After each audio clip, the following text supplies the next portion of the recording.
जी, कैसे हो आप सभी? ये दोपहर का टाइम था और मम्मी ने पराठे बना दिए थे। 2-3 पराठे बनाए थे, आपके सामने हैं। आधा पराठा मैंने विहान को खिला दिया था और एक पराठा मैंने खुद भी खा लिया था, क्योंकि साथ में थी भिंडी की सब्जी, बस इतनी ही बची हुई थी। तो मम्मी कहती प्लेट में परोस देती हूँ। मैं कहा मम्मी ये कढ़ाई दे दो, छोटी कढ़ाई है ये बिल्कुल। तो थी बहुत टेस्टी। कहते हैं ना, कम थोड़ी चीज़ बनाते हैं तो ज़्यादा अच्छी बन जाती है स्वाद में। और यहाँ पे ना मैंने एक वीडियो क्लिप लिया था अपनी जो बेडशीट जो मैं बेचने वाली हूँ उनका। एक्चुअली एक ग्रुप है हमारी सोसाइटी का, व्हाट्सएप ग्रुप है। तो मैंने सोचा कि मैं उस ग्रुप में ना अपना जो भी सामान है उसमें डालती रहूँगी, अगर किसी को ख़रीदना होगा तो लोकल भी ख़रीद सकता है।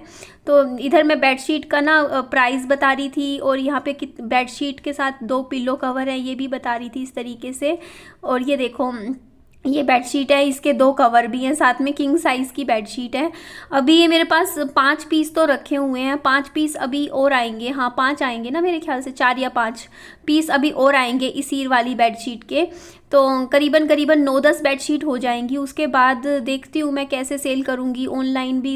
एक बार मैं पेटीएम वगैरह कर लूँ, अपना गूगल पे वगैरह का अरेंजमेंट। उसके बाद ऑनलाइन भी मैं बता दूँगी कि कितने की क्या सेल कर रही हूँ। जब मैं प्रॉपर वीडियो बनाऊँगी उस तब की बात अलग है। तो ये देखो, ये एक बेडशीट मैंने घर के लिए रख ली है। होता है ना कि चलो एक हम भी यूज़ में लगा लेंगे। तो ये बेड की है, और इसका देख लीजिए ये कवर है। आपको मैंने शायद इस सुबह वाली वीडियो में भी दिखाया था। और अच्छी बेडशीट है, बल्कि आज आए थे ना जो कस्टमर देखने के लिए, उन्होंने तारीफ़ ही करी बेडशीट की। बोलते कपड़ा तो बहुत अच्छा है बेडशीट का। और ऐसी ऐसी बेडशीट है, जैसे अभी जैसे मेरी बेडशीट जो बिछी हुई है ना, ये फैल जाती है, मतलब सिकुड़ जाती हैं। ये वैसी बेडशीट है कि एक बार आप बिछा लोगे ना बेड पे, तो बच्चे कितने भी इस बेडशीट पे कूदें करें, बट ये ना सलबट नहीं पाएगी। ये बेडशीट उस टाइप की है, तो अच्छी है। और ये वाला कलर बताइएगा, मैंने अपने घर के लिए रखा है बेडशीट का।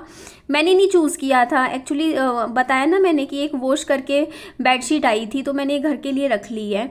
तो अभी देखो मैं घर के बाहर जा रही हूँ, और आज मैं काफ़ी टेंशन में थी। मेरी टेंशन की वजह थी कि देखो ये देखो, पहले तो बाबू ने क्या किया, सड़क पे से फ्रूटी की ये उठा ली, और मैंने इसके हाथ से छुड़वा के इसको फेंकवाया। मैंने कहा मैं वापस घर ले जाऊंगी, इसको फेंक दे। फिर इसने छोड़ दी, फेंक दी, तब माना।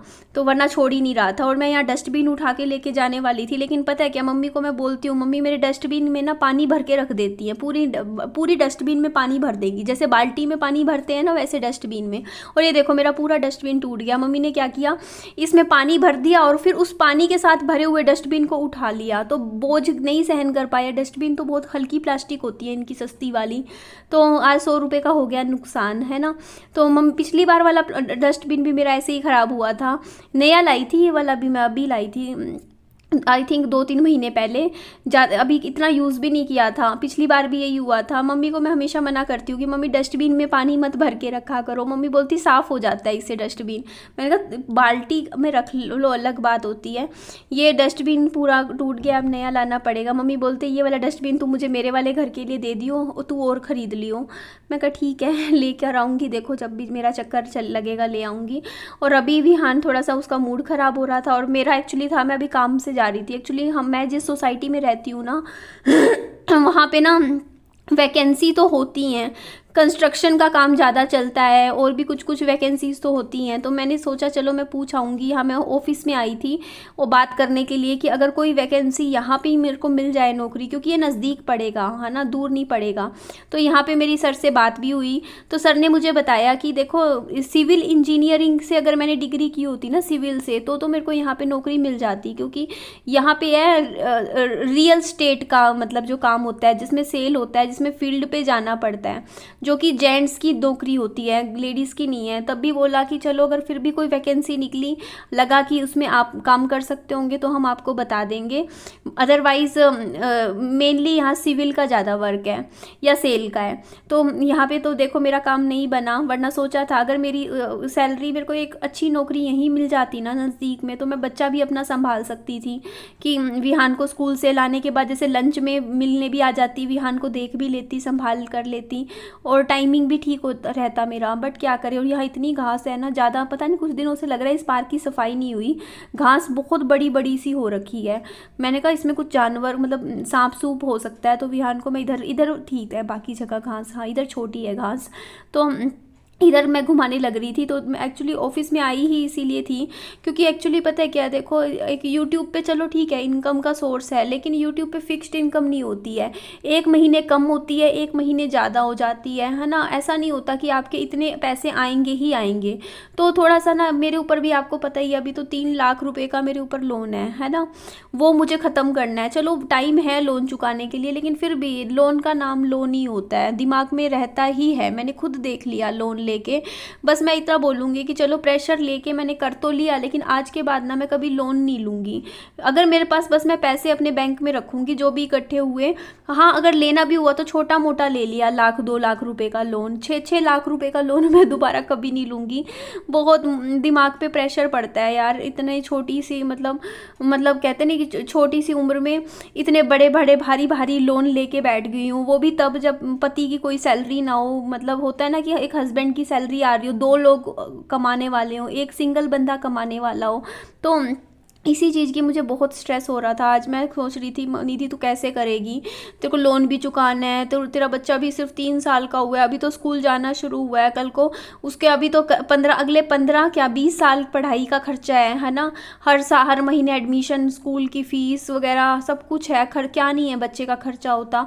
तो कैसे मैनेज करेगी ऐसे, छोटा बच्चा है। और मैं नौकरी की दिक्कत नहीं है मुझे, देखो नौकरी तो मिल ही जाती है, लेकिन बच्चे के साथ कैसे हैंडल करेगी। छोटा बच्चा है, स्कूल में जा रहा है, मान लो की तो छुट्टी हो जाती है, स्कूल से आ जाएगा, पीछे से मैं बच्चे को कैसे टेक केयर करूंगी, इतने इतने घंटे के लिए कैसे छोड़ूंगी, 10-10 घंटे के लिए। वही चीज़ें दिमाग में घूम रही थी। अगर बच्चा ये हो ना 6-7 साल का भी हो, 5 साल का भी हो, तब भी थोड़ा तसल्ली हो जाती है कि चलो समझदार है थोड़ा सा।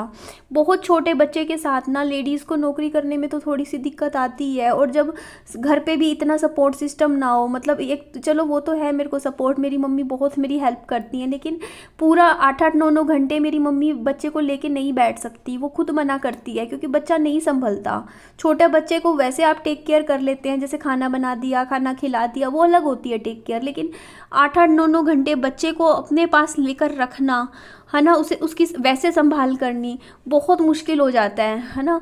वो या तो माँ कर सकती है, या फिर देखो क्या से क्या होगा। वही मैं सोच रही थी कि कैसे करूँगी निधि आगे आगे। थोड़ा सा पैसा भी देख देख के चलना, देख देख के तो चलती हूँ मैं, ऐसे बहुत ज़्यादा बेफालतू के खर्चे नहीं करती हूँ। यहाँ पे देखो पानी का वाटर कूलर का आया था। और देखिए जो आपकी शादी वाली बात थी, मैंने कुछ भी झूठ नहीं बोला था सुबह की वीडियो में, सब कुछ सच था। लेकिन मेरे को इतना भी पता था कि ये रिश्ता ना कुछ नहीं होना इस रिश्ते का। आप समझ जाइए, लोग जो होते हैं ना बेफालतू के रिश्ते भेज देते हैं, होते नहीं बीच में कि हाँ हम बताते हैं, हम करवाते हैं। और एक बात बताइए, आप खुद ही सोचिए ना, मेरा एक बच्चा है ना 3 साल का, और सामने वाला जो बंदा है जिसके बारे में बताया गया कि उसका कोई बच्चा नहीं है। आप खुद ही सोच लीजिए ना, आप खुद ही मन में चीज़। लव मैरिज वाली बात नहीं है, अरेंज मैरिज में ना कोई किसी के बच्चों को नहीं अपनाता ऐसे। अगर खुद का बच्चा हो तब तो दूसरे के बच्चे को अपना लेगा, ये सोच के कि चलो ठीक है हमारे भी एक बच्चा है, दूसरे का भी एक बच्चा है। अदरवाइज ना कोई ये नहीं, मतलब हर कोई यही सोचता है यार, इस मामले में कोई ऐसा वो नहीं है। हर कोई ये सोचता है कि यार हम तो ना, हम शादी करेंगे तो हमें ऐसी लड़की मिल जाए जिसका पहले से कोई बच्चा ना हो, है ना। तो मेरे मन में ना शुरू से मैंने ना जब भी कभी सोचा है ना मेरे को कि मैं शादी करूँगी, तो मैंने कभी मेरे मन में ये चीज़ नहीं रही कि मैं किसी और का बच्चा नहीं अपना सकती। मेरे को लगता है कि अगर अगर ये उम्मीद रखती हूँ किसी से कि कोई मेरा बच्चा अपनाएगा एज अ फादर, तो मुझे भी कोई दिक्कत नहीं है किसी को एज अ मदर किसी और के बच्चे को प्यार देने में, है ना। ये चीज़ सोच मेरी नहीं है। लेकिन मेरे को समझ नहीं आता, मेरे लिए रिश्ते इस तरीके के आते हैं ना, मेरे को समझ नहीं आता मैं इसमें क्या रिएक्ट करूँ कि लोग मतलब क्या सोच के करते हैं। मतलब मैं ये भी समझ लूँ ना कि चलो डाइवोर्स ही है, लेकिन सामने वाले का एक बच्चा है जो कि उसकी मदर के पास है। मतलब मान लो लेडीज़ को कस्टडी मिल रही है उनकी जो पहली वाइफ को, तो भी चलो वहाँ भी समझ में आ जाता है बात, क्योंकि वहाँ पे क्या होता है, आप मेंटेनेंस तो देते ही हो ना अपने बच्चे का, चाहे मिलते भी हो उससे, सब कुछ करते हो, काम तो उसके लिए भी करते ही हो, तो जिम्मेदारियाँ तो आप वहाँ निभा ही रहे हो, तो मैं अपनी जिम्मेदारियाँ निभा रही हूँ। तो बहुत सी चीज़ें होती हैं, रिश्ते ऐसे ना थोड़े कॉम्प्लिकेटेड से होते हैं, बट जिन चीज़ों को जितना मुश्किल बनाना चाहो मुश्किल भी बन जाती हैं चीज़ें, जितनी आसान करना चाहो वो आसान भी बन जाती है। और आप लोगों के बार बार कमेंट, मैं कितने कमेंट पढ़े जा रही हूँ, घर गंदा घर गंदा। कहाँ घर गंदा है, आप ये देखिए ना, छोटे बच्चे के साथ ना घर ऐसे ही फैल जाता है। आप कितना मेंटेन करो, छोटा सा घर है मेरा, है ना, उसमें थोड़ा सा विहान सामान इधर उधर कर देगा। अब ये देखो ना, रसोई में भी अब मेरी रसोई के पीछे पड़े हुए हैं, सब कहते हैं रसोई फैली हुई। अरे फैलेगी, रसोई में सामान देखो कितना है, रसोई मेरी कितनी बड़ी है, आप देखो ना, मैं खड़ी हूँ, कितनी बड़ी है, आप खुद देख लीजिए, छोटी सी मेरी रसोई है, इसमें देखो ना, तो मेरी मम्मी का हाथ नहीं जाता ऊपर, मेरे को ना डब्बे थोड़े से नीचे ही रखने पड़ते हैं मेरी मम्मी के लिए, मेरी मम्मी से नहीं उतरते, ऊपर से नीचे उतारते रहे। और 2-4 चीज़ें भी हो जाए ना रसोई में, जैसे दूध हो गया, कोई सब्जी बनी हुई हो, वो स्लैब पे ही रखते हैं, तो थोड़े से ना जगह कंजस्टेड हो जाती है, देखो है ना। एक बहुत बड़ी रसोई हो तो वो मेंटेन हो जाती है। तो अब मैंने विहान के लिए जूस बनाया था। अब ये भी ऐसा है कि जूस पूरा तो पिएगा नहीं, पता नहीं क्या एक दिन पी लिया था, उस दिन मैं इतनी खुश होकर वीडियो में बोलती है मेरे बच्चे ने जूस पी लिया। उसके बाद से अब इतनी मुश्किल से लगा लगा के मैंने इसमें से आधा गिलास पिलाया जूस थोड़ा। मैंने कहा चलो something is better than nothing, कुछ तो पिए, बच्चे के शरीर में जाए, बाकी फिर मैं ही पीती हूँ। मैं का निकालती हूँ, मैं इसीलिए पिलाती हूँ बच्चे को दूध, क्योंकि इतनी भारी दवाइयाँ ले रहा है बच्चा, इनके साइड इफ़ेक्ट्स होते हैं, है ना, दवाइयों के। तो बच्चे को खुराक अच्छी दूंगी तो बच्चे को साइड इफ़ेक्ट्स नहीं होंगे दवाइयों के। इसीलिए मैं कोशिश ये रहती है कि मेरा बच्चा ना जूस बंद ना हो, थोड़ा बहुत ही पी ले। चाहे मम्मी कहती तू पूरे दिन में 2 बार ला दिया करी, ये थोड़ा थोड़ा करता है। जैसे इसमें से इसने पौना गिलास पिया होगा, आधे से भी कम, बट पिया तो सही, कुछ तो पिया, है ना, शरीर में जाए, कोई कुछ तो न्यूट्रिशन जाए ना बच्चे के। और यही बात हो जाती है, मेरा यही रहता है। और यहाँ पे सोफ़े ना मम्मी के घर रखवाने थे और 2-3 दिन हो गए, थैंक गॉड की बारिश नहीं आई, बारिश आती तो बहुत मुश्किल हो जाती। तो चलिए इस वीडियो को मैं एंड करती हूँ, अगला ब्लॉग फिर कंटिन्यू करते हैं। अपना ध्यान रखिएगा। मेरी वीडियो